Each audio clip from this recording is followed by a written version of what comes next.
시방세계 부처님. 불교에는 석가모니 부처님 이외에도 많은 부처님들이 계신다. 석가모니 부처님께서 출현하시기 전인 아득한 과거에도 6 부처님이 계셨고, 미래세에는 미륵 부처님, 서방정토에는 아미타 부처님, 중생들의 병의 고통에서 구원해 주시는 약사열애 부처님도 계신다. 사찰에서는 이러한 부처님들을 모시고 예배한다. 그렇다면 이 많은 부처님들은 어떤 분들일까? 역사적으로 실제하셨던 석가모니 부처님은 한 분뿐이고, 그 밖에 많은 부처님들은 모두 석가모니 부처님의 가르침이나 경전을 통해서 우리에게 알려진 분들이다. 불교는 진리를 바탕으로 합리적이고 이성적으로 스스로 깨우치는 종교인데, 경전에서만 존재하는 많은 부처님들을 아무 의심 없이 받아들이는 것은 어려운 일이다. 그러나 이것은 부처님의 특성을 이해하면 쉽게 알 수 있다. 부처님은 영원하고도 보편타당한 최고의 진리를 깨달은 분이다. 석가모니 부처님도 그 진리를 깨달음으로써 부처님이 되셨다. 그 진리는 부처님이 세상에 계시든 안 계시든 이미 존재하는 것이다. 그러므로 진리가 존재하는 한 언젠가는 그것을 깨닫는 분이 계실 것이고, 따라서 수많은 부처님들이 계신다는 것을 우리는 믿을 수 있는 것이다. 법보, 법의 의미. 불교에서 법은 부처님의 가르침이다. 부처님의 가르침을 믿고 배우고 닦아서 진리의 세계에 들어가게 되며 참된 인간의 성품을 완성할 수 있기 때문에 귀한 법에 비유하여 법보라고도 한다. 부처님의 가르침 외에도 법에는 다양한 의미가 있다. 진리, 법칙, 행위 규범, 바른 것, 사물이나 존재, 본성 등이 그것이다. 법은 유지하는 것, 인간의 행위를 지키는 것을 의미했는데, 점점 관습, 습관, 의무, 사회제도나 질서, 착한 행위, 진리, 본질, 종교적 의무 등 다양한 의미로 해석되었다.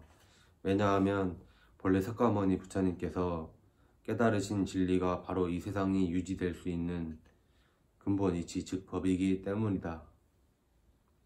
부처님이 가르치신 바도 그러한 진리였고, 부처님이 권장하신 바른 길, 착한 행위도 모두 그와 같은 진리 이외에 다른 것이 아니었다. 부처님께서 깨달으신 바에 따르면 세상 만물은 모두 법칙을 근거로 존립하는 것일 뿐 아무렇게나 제멋대로 있는 것이 아니다.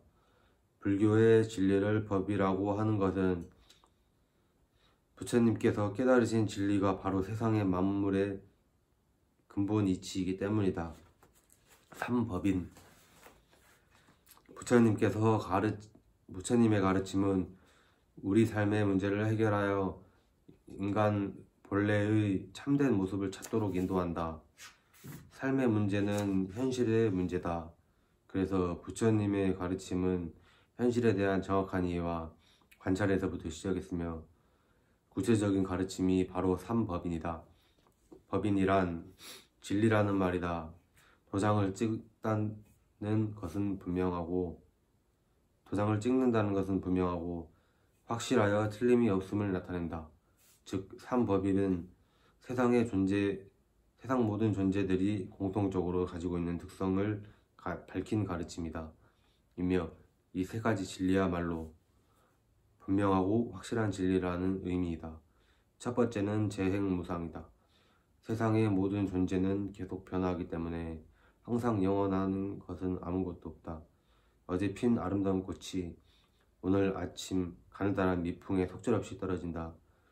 우리도 언젠가는 나이를 먹고 죽는 것처럼 일체 모든 존재는 끊임없는 변화의 과정 속에 놓여 있다. 우리가 변화의 속도를 감지하지 못하고 있어 고정되어 있는 것처럼 보이는 사물도 순간순간 변해가고 있다. 조건에 따라 만들어진 모든 것은 한순간도 멈추지 않고 변한다. 이것이 불교의 첫 번째 진리이다. 두 번째는 제법무아이다. 세상 만물에는 영원하고 불변하여 그 자체로 독립성을 가진 고정된 실체가 없다는 것이다. 인연에 의해 만들어진 것은 인연에 닿으면 소멸할 수밖에 없기 때문이다. 인연 따라 항상 변하므로 세상에는 변하지 않고 고정적으로 존재하는 실체가 없다는 것, 이것이 불교의 두 번째 진리이다.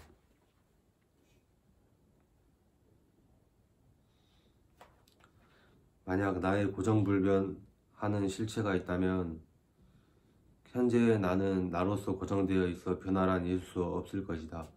그렇다면 자기 성장이라든가 노력하여 더 나은 내가 된다든가 중생의 상태에서 부처님으로 될 가능성은 전혀 없게 된다. 나는 국가와 사회 그리고 자연과 여러 사람들과의 인연관계로 맺어지면서 일시적인 나의 모습으로 존재하고 있을 뿐이다. 그렇게 나는 여러 대상들과 주고받으며 살아가고 있다. 어떤 경우에서든 고정된 나라든가 영원한 나의 것은 존재하지 않는다. 그래서 자기를 비워야 한다고 말하는 것이다. 세 번째는 일체계고이다. 모든 것은 괴롭다는 의미이다. 왜 괴로운가? 무상하기 때문에 괴롭다. 만나면 헤어지고 때가 되면 늙어 죽게 된다. 그렇게 무상하게 늙어 흘러가니 괴롭다. 나아가 원하는 바를 못 얻고 실패해서 괴롭고 사랑하는 사람을 못 만나 괴로우며 보기 싫은 사람이나 원수와 만나는 것도 괴로움이다. 그러나 더 괴로운 것은 무상한 것을 무상한 것으로 못 보고 무아인 것을 무아인 것으로 못 보고 집착함으로 인해 괴로움이 생긴다는 것이다. 흘러가기 마련인 것을 꼭 잡아두려고 하지만 빠져나가고 변해가기에 괴롭고 고정된 나, 영원한 나의 것이 없음에도 거기에 집착한 결과 아상과 암안에 쌓여 자존심의 상처를 입고 극한 상실감에 젖는다. 이렇듯 번뇌의 불꽃이 활활 일어나 잠시라도 편할 날이 없으니 고통의 연속이다.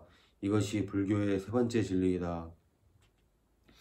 이와 달리 일체계고 대신 열반적정을 넣어 삼법인이라 하는 경우도 있는데 네 가지 모두를 들어 사법인이라 하는 경우도 있다.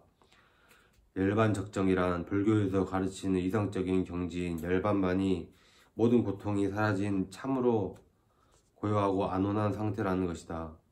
열반이란 모든 번뇌의 불꽃이 완전히 사라진 상태이다. 타오르던 번뇌의 불꽃이 꺼져 있으며 고요하고 평화로우며 행복하다. 열반은 이렇게 모든 고통이 사라진 참으로 고요하고 안온한 상태로 불교에서 말하는 이상적 가치 경지이다.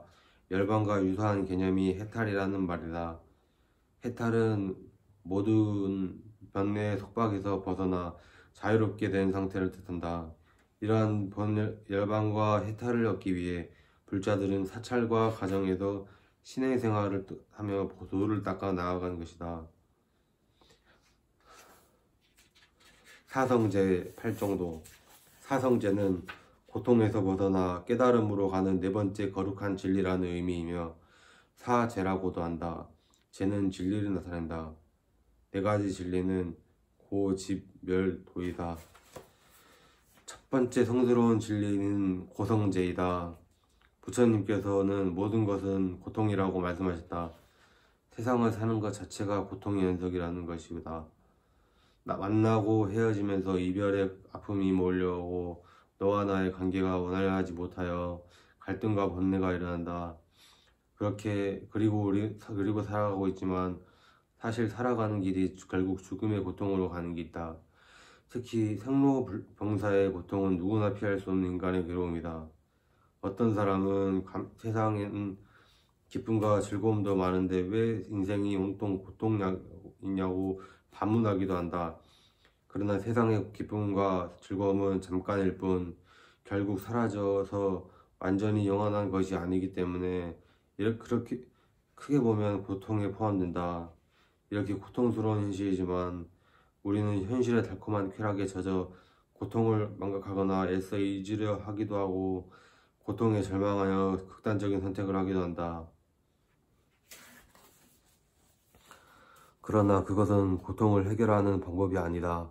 고통을 해결하는 진정한 방법은 고통에 직면하여 고통의 원인을 찾고 그 원인을 제거하는 것이다. 그래서 불교에서는 고통에 대한 자각, 성스러운 진리, 즉 고통제라고 한다.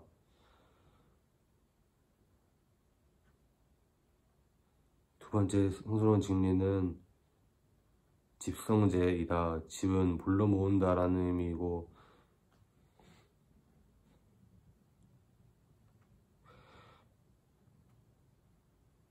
고통이 생기는 원인을 말한다. 고통이 어떻게 생기는가? 고통의 원인은 무엇인가 분명하고 확실하게 밝히는 것이 집성제이다. 경전에는 모든 괴로움이 생기는 것은 자기중심적인 과도한 욕망과 chấp着 때문이라고 하신다. 세 번째 성스러운 진리는 멸성제이다. 고통이 멸한 성스러운 진리라는 뜻으로 고통의 원인 욕망을 끊고 마음을 완전히 자유롭게 평화롭게 만든 상태를 말한다. 이 멸을 열반이라고 한다. 열반은 번뇌의 불길, 욕망의 불길, 분노의 불길이 꺼져서 마음이 아주 고요하고 행복하며 자유로운 상태이다. 네 번째 성스러운 진리는 도성제이다. 도는 열반에 이르는 길이라는 의미로 고통을 없애고 열반에 이르는 현실에서의 실천 활동을 말한다. 도성제에는 8가지 바른 길이 있다. 이를 대며 이팔 정도라고 한다.